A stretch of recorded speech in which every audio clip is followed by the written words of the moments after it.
사랑하는 성도 여러분, 주 안에서 평안하셨습니까? 여러분 기도해 주셔서 제가 조금 이른 휴가를 다녀왔습니다.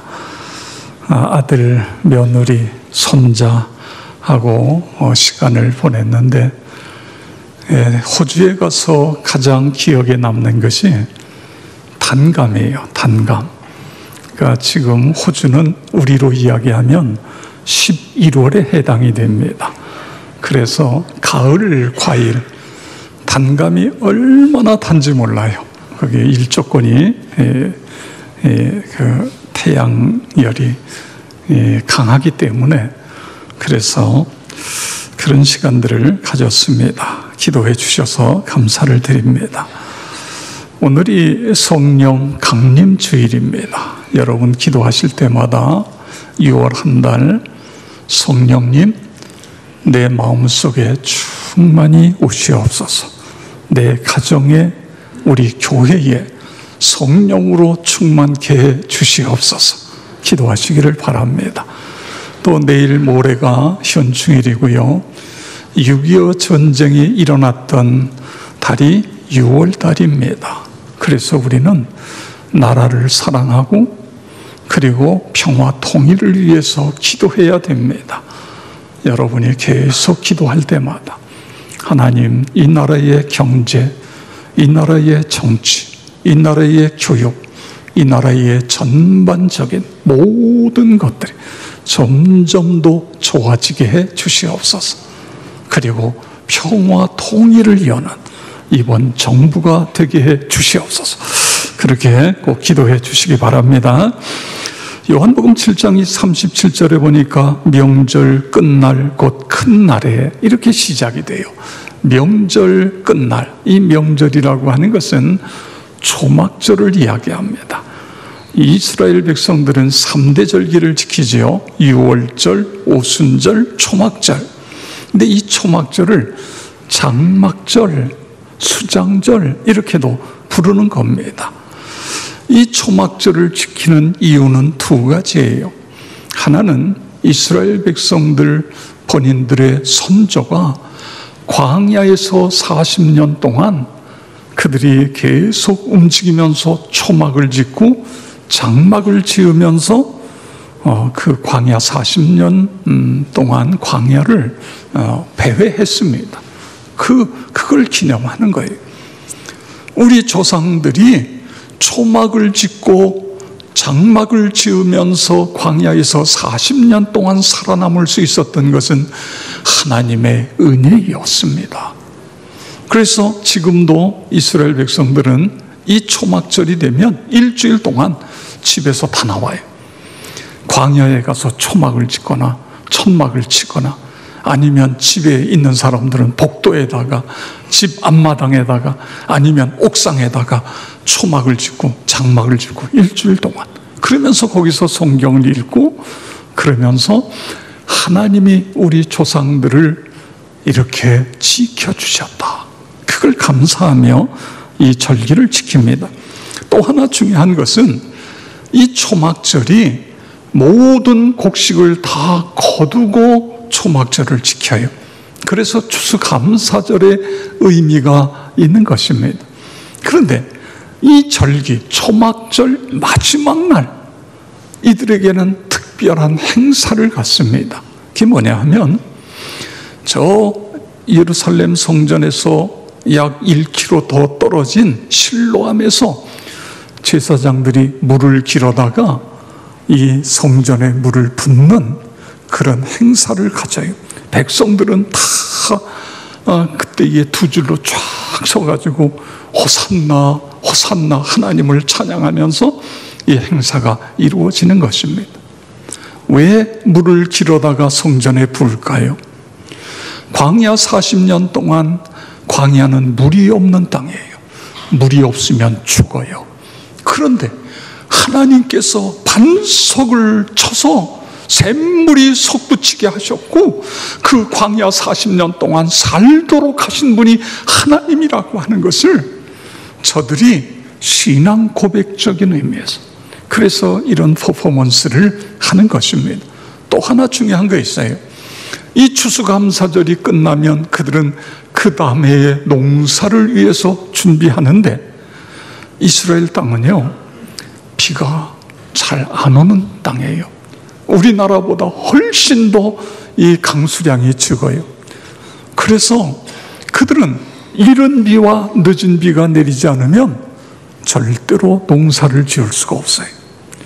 그래서 하나님께 어떻게 보면 기우제처럼 이 소위 물을 길어다가 성전에 부으면서 하나님 내년도에도 비를 내려 주셔서 우리에게 풍년을 주실 것을 믿습니다. 감사합니다. 그러면서 이 행사를 하는 거예요. 이게 마지막 날, 초막절 마지막 날. 그런데 그때에 그 자리에서 예수님께서 거기서 말씀하고 계세요. 그게 이제 7장 37절 38절에 있는 말씀입니다. 누구든지 목마르거든 내게로 와서 마시라. 나를 믿는 자는 성경의 이름과 같이 그 배에서 생수의 강이 흘러나오리라. 그렇게 말씀하시고 그 다음에 39절에 보면 이는 그를 믿는 자들이 받을 성령을 가리켜 말씀하신 것이라 이렇게 기록하고 있습니다. 그런데 오늘 이 말씀 속에서 그 배에서 생수의 강이 흘러나오리라고 하는 이 말씀의 시제가 현재 진행형인 것입니다. 그냥 한번 생수의 강이 한번 넘치는 게 아니라 지속적으로 계속해서 이 생수의 강이 흘러나온다, 그런 말씀인 것입니다. 나를 믿는 자는 예수 그리스도를 믿는 믿음 안에서 그 배에서, 그 사람의 배, 이게 무슨 이야기입니까? 그 사람의 가장 안쪽에 있는 그 존재로부터 생수의 강이 계속해서 흘러 넘친다, 그런 말씀인 것입니다. 이런 말씀을 예수님이 요한복음 4장 14절에서도 말씀하셨는데 우리 다 같이 함께 읽겠습니다. 내가 주는 물을 마시는 자는 영원히 목마르지 아니하리니 내가 주는 물은 그 속에서 영생하도록 솟아나는 샘물이 되리라. 아멘. 우리 주님이 주시는 물을 마시는 자는 영원히 목마르지 아니. 이걸 누가 마셨어요? 수가성의 여인이 이 예수님이 주시는 물을 마셔. 이게 뭐냐면 예수님을 구세주로 영접했다, 그런 뜻입니다. 예수님을 믿었다. 남편이 5 이상 있었던 이 여인이 예수님을 만나고 영원히 목마르지 않는 생수를 마신 것을 볼 수 있습니다. 영생하도록 솟아나는 샘물, 이 은혜, 이런 은혜가 여러분에게도 충만하시기를 주의 이름으로 축복합니다. 여러분, 인류의 문제는 여러 가지 있습니다만 인류의 아주 심각한 문제 중에 하나는 이 갈급함, 갈증, 소위 기갈, 이런 문제입니다. 세계는 물 때문에 걱정하고 있습니다. 유엔은요 3월 22일을 세계 물의 날로 정하고 수자원 보호, 물을 아끼는 정책을 펼치고 있어요. 이미 우리나라는 벌써 오래전에 물 부족 국가인 것입니다. 금년에도 작년보다 비가 너무 안 와가지고 지금 4대 강의 물이 다 말라버렸다, 녹조가 심하다, 보를 열어야 된다 말아야 지금 그러고 있는 거예요. 농사를 짓는 분들이 물이 없어서 농사를 지을 수 없다, 이런 심각한 문제. 그런데 2025년이 되면 물 부족 국가가 아니라 물 기근 국가가 되어진다. 이게 국제적으로 그렇게 한국은 앞으로 점점 더 이 물 문제가 심각해질 것이다, 그렇게 내다보고 있는 것입니다. 이게 한국뿐만 아니라 세계적인 현상이에요. 옛날에는요 석유 때문에 나라끼리 서로 다투고 분쟁하고 싸우고 그랬어요. 그런데 지금은요 석유가 아니라 물 때문에 나라 간에 서로 분쟁하고 다투고 세계 곳곳에서 물 때문에 이런 문제가 발생이 되고 있는 것을 볼 수 있습니다. 우리가 물을 마시지 않으면 갈증을 느끼게 되고, 갈증을 느끼는데도 물을 마시지 않으면 그 사람은 병들어요. 그리고 생명을 잃게 돼요. 제가 계속 저에게 오는 메일 중에 하나는 물의 문제예요. 그래서 물과 당뇨병, 물과 골다공증, 물과 또 고혈압, 물과 그래서 이 물을 제대로 마시지 않으면 이런 병이 더 우리에게 온다는 거예요. 고지혈증, 물과 고지혈증 등등. 이 물이 우리 몸에 적절하게 필요하다. 그러니까 물을 갈증이 느낄 땐 이미 늦었다는 거죠. 갈증이 느끼기 전에 먼저 물을 마시래요. 그런데 거기서 이야기하는 물량을 마시려고 제가 노력을 해봤는데요, 이게 못 마시겠어요. 물배가 차가지고요. 그래가지고 아무리 노력해도 이게 잘 안 돼요. 그런데 옛날보다 물을 저도 많이 마시려고 그렇게 노력해요. 그런데 여러분, 이 물의 갈증보다 더 심각하고 더 문제가 되는 게 뭔지 아세요? 정신적인 갈증이에요. 영적인 갈증인 것입니다. 물을 마시지 않으면 병드는 것처럼 영적인 갈증을 이 갈증을 충족시키지 않으면 이 정신적인 장애가 오고 영적인 병이 오게 되어지는 것을 볼 수 있습니다. 최근에 일어나는 각 세계 곳곳에서 일어나는 테러의 현장을 보세요. 여러분, 그 사람들도 우리하고 똑같이 생긴 사람 아니에요. 그런데 어쩌자고 자기 몸에다 폭탄을 두르고, 그리고 사람들이 있는 데 가서 그 폭탄을 터뜨려 자기도 죽고 다른 사람도 죽여요. 이게 제정신입니까? 이게 정신이 잘못됐잖아요. 정신이 병든 거예요. 문제가 있는 거예요. 오늘 이런 문제를 어떻게 해결할 거냐, 그거예요. 작년에 우리 중국 산둥성 웨이하이라는 데서 유치원 버스 불이 나가지고 우리 유치원 어린이 10명이 다 죽었어요. 그런데 최근에 중국 정부가 발표했는데 뭐라 그랬어요? 이건 스스로 기사가 불을 질렀다는 거예요.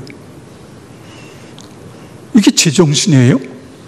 아니, 애들이 얼마나 예쁘고 귀하고 그 아이들을 태워서 내가 통학시키는 그 아이들만 보면 천사들 같잖아요. 아이들. 저도 이제 제 5살 된 손자하고 놀다가 왔는데 손자만 보면 얼마나 행복해요. 그런데 어쩌자고 그 세상에 거기다 불을 질러가지고 이게 지금 정신적으로 영적으로 병들어 있기 때문에 이런 일들이 일어나는 것입니다. 오늘 이 문제를 어떻게 해결해야 되느냐, 그게요. 예수님께서 이 갈증의 문제, 이 기갈의 문제, 오늘 예수님 뭐라고 말씀하시죠? 누구든지 목마르거든 내게로 와서 마시라. 나를 믿는 자는 성경에 이름과 같이 그 배에서 생수의 강이 흘러나리라. 할렐루야. 그렇습니다. 예수님을 나의 주인으로 내 마음속에 모셔드리는 거예요. 내게로 와서 마셔라. 예수님께 가면 예수님 물 따라주세요. 내게로 와서 마시라는 게 뭐죠? 예수님을 나의 구세주로 믿고 예수님과 더 밀착된 삶을 살아가고 예수님과 날마다 교제하고 그리고 예수의 영이신 성령으로 충만케 되어지고, 할렐루야, 그렇게 되어지는 삶을 살라는 것입니다. 그럴 때에 끊임없는 영적인 생수가 그 배에서 흘러 넘치게 되어진다. 성령 충만케 되어진다. 그런 말씀인 것입니다. 그런데 여러분, 오늘 이 말씀 속에서 누구든지라는 단어를 우리가 주목해 봐야 돼요. 누구든지예요. 있건 없건, 많이 배웠건 못 배웠건 상관없어요. 누구든지예요. 나이가 많건 적건 누구든지 목마르거든 내게로 오라는 것입니다. 이게 은혜 아닙니까? 이것이 축복 아니에요? 그래서 우리가 주님 앞에 나갈 수 있게 되어진 것입니다. 내게로 와서 마시라. 나를 믿는 자는 그 배에서 생수의 강이 흘러 넘치게 되어진다. 그런 말씀입니다. 집에서 아기를 키우는 엄마나 일터에서 열심히 일하는 사람이나 또는 강단에서 학생들을 가르치는 선생님이나 그 선생님에게 공부하는 학생이나 누구든지 질병으로 고통당하는 환자나 그를 돌보는 가족이나 또는 그를 돌보는 간호사나 누구든지 내게로 와서 마시라. 내게로 와서 마시라.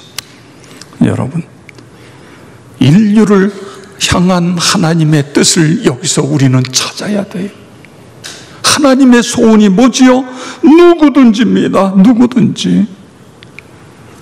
누구든지 예수님 앞에 나와 예수 믿고 구원받는 것, 그것이 하나님의 뜻인 거예요. 그리고 이미 구원받은 하나님의 백성들은 성령으로 충만케 돼서 그 배에서 생수의 강이 흘러 넘치는 그런 삶을 살아가는 것, 이것이 하나님의 뜻이에요. 여러분 모두 이 뜻이 여러분에게 이루어지기를 바랍니다. 그런데 여기 누구든지 했는데 하나의 전제가 있어요. 그 다음에 뭐라고 그랬죠? 목마르거든. 누구든지 목마르거든. 이 목마르거든이라는 이 단어도 우리가 중요한 단어예요. 목마르지 않은 사람에게 물을 갖다 주고 계속 물을 마시라고 그래 보세요. 이거는요 고문과 같은 거예요. 난 물 마시기 싫어. 그런데도 계속 마시라고 해보세요. 그런데 너무너무 물을 마셔야 갈증 때문에요 덥고 물 한 모금만 마시면 내 소원 다 풀겠네. 그런 사람에게 물 한 병 갖다가 줘보세요. 이거는요 황금보다 더 귀한 것 아니에요. 그런 간절함이 있어야 된다는 거예요. 여러분 어떠세요? 여러분 이런 갈급함이 있습니까? 거룩해지고자 하는 그런 어떤 열망이 여러분에게 있습니까? 주님과 더 깊은 교제로 들어가고자 하는 그런 갈망이 있습니까? 영적으로 더 풍성해진 삶을 살려고 하는 그런 어떤 열망이 있습니까? 성령의 권능을 받아 쓰임받고 싶은 그런 간절함, 목마름, 이런 것이 있을 때에 우리가 주님 앞에 나가게 되고, 그리고 주님께서 부어주시는 은혜로 충만케 되어져서 그 배에서 생수의 강이 흘러 넘치게 되어지는 것입니다. 그렇게 되어지길 바랍니다. 그런데 이제 이 영적인 갈급함을 그럼 우리는 어떻게 알 수 있느냐, 그거예요. 어떤 사람들은요, 내가 내 영적인 갈급함이 있는데 이걸 못 느끼는 사람이 있어요. 여러분, 그 사람이 물을 마셔야 되는데 지금 몸에서는 계속 물을 요구하고 있는데 그 사람은 그걸 몰라요. 이건 병자예요. 그래서 물을 마시지 않으면 계속 점점 더 약해지고 병들고 문제가 되는 거예요. 내가 갈증을 느끼는 것이 느껴지면 그 사람은 문제가 없어요. 물을 마시면 되니까. 영적으로도 마찬가지. 나는 살아가는데 전혀 불편함도 없고 별로 문제가 없는데, 나는 갈증도 별로 못 느끼는데, 영적으로 점점 병들어 가는데도 그걸 진단해내지 못하는 내 영적인 수준이 문제가 되는 거예요. 그냥 가보세요. 다시 말해서 내가 살아가는 삶이 별 문제가 없으니까 나는 영적으로도 문제가 없다, 이렇게 혼돈하는 거예요. 내가 살아가는 삶 속에서 별 문제가 없지만 내 영적으로는 계속해서 그런 갈망이 있는데 이걸 못 느끼는 것, 이게 영적으로 병인 거예요. 우리가 이 부분을 점검해 봐야 돼요. 여러분 어떻게 점검하죠? 기도예요. 기도. 내 자녀가 병에 들어가지고 죽어간다고 생각을 해보세요. 그러면 여러분 어떻게 하겠어요? 그냥 죽든지 말든지 그럽니까? 부모는 자녀를 위해서 하나님 앞에 간절히 기도하잖아요. 하나님, 긍휼히 여겨주세요. 하나님의 치유와 능력이 필요합니다. 하나님 도와주세요. 하나님만이 고칠 수 있습니다. 매달려 기도하는 거예요. 이게 갈급하기 때문에 그런 거 아니에요? 내 자녀가 사업하다가 지금 부도가 나게 생겼어요. 그러면 그냥 부도가 나든지 말든지 그런 부모 있습니까? 나름대로 어떻게든 그 자녀가 그 사업을 일으키게 하기 위해서 하나님 앞에 기도하면서 하나님 도와달라고 간절히 기도할 수밖에. 이게 그런 것처럼 내가 내 영적인 갈급함을 위해서 얼마나 기도하고 있느냐, 그거예요.